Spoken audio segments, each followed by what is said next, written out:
Okay, so what's your name? My name is Roxanne Hicks. Okay, Ms. Hicks, what brought you to Brain Achievement Centers? Well, my little boy is 7 years old, and he was having so much trouble at school reading. As a youngster, he was very hyper. He could not stay focused on a task or complete something. He was very up and down on things. He did play by himself, but he had very poor social skills.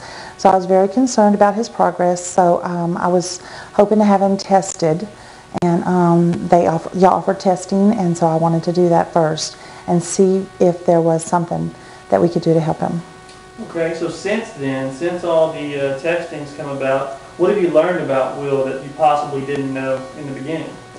There are so many skills that Will had not mastered as a youngster. A lot of them were sensory motor, a lot of them were just basic exercises and things that he needed to work on. So we've been putting a lot of time in on working on these things, and I have seen a lot of progress. Okay, what kind of progress have you seen so far? Well, at first, his handwriting, he had terrible handwriting in first grade, and I could tell when I was helping him do work that it is improving. And it's little at a time, but he writes on the lines, and his letters are clear. It's not all bunched up together, which is the way it was before. So his handwriting is just clear and legible, and it's pretty straight on the line, which was impossible before. So that was the first thing I noticed. And then I also noticed that his attitude and his thinking was clearer, and he was more observant about things around him. Okay. Has he done anything else as far as, has he been able to accomplish anything that he's always wanted to do? Yes, he had very poor motor skills. He had trouble. He could ride with his training wheels, but he could not ride a two-wheel bike. One morning I insisted that he try. He got on it with no help at all. He started riding his bike. He was so excited and happy because he now knew how to ride a two-wheel bike. And there was no effort put into it. He just got on and started riding. He had a lot of trouble skating. When we would go skating, he would fall a lot. He wasn't steady. He couldn't balance. So we went skating, and lo and behold, he could just walk around on his skates, and then he kind of started rolling. But he was on his skates by himself. He didn't hang on me, and he was on the floor, which was something that was never done before. And if he goes 2 or 3 more times, he'll be a really good skater because he was getting around that floor well.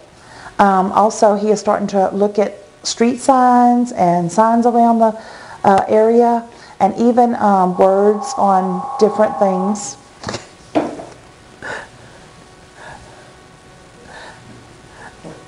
Okay, and words on signs and words around town, and he's starting to sound them out all by himself, and he'll sound them out and he'll say, Mom, that's blah, blah, blah. And he's so excited because he can now read things around him, and that is something that he didn't even try to do before. Okay. Let's see. Okay, now also we had talked to you about the in between the 4 and 6 week that you would see some type of regression. Why don't you tell me a little bit about what your experience was with Will during that 4 to 6 week period? Okay, well, one day we went to karate. He takes karate 3 nights a week, and we went to karate, and he never paid attention one time.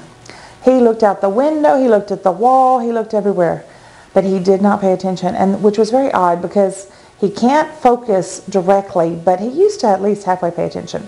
So he did go through a bad spell where he could not concentrate on anything, he could not focus, he couldn't finish anything. And that did last a week and a half where he had a lot of trouble. But as he was coming out of it, I found that there was some improvement, that he could focus better and he could work on a project better. But it did take that week and a half of regression to bring him back and to start seeing improvement in him. Good deal. Well, I thank you very much. Thank you.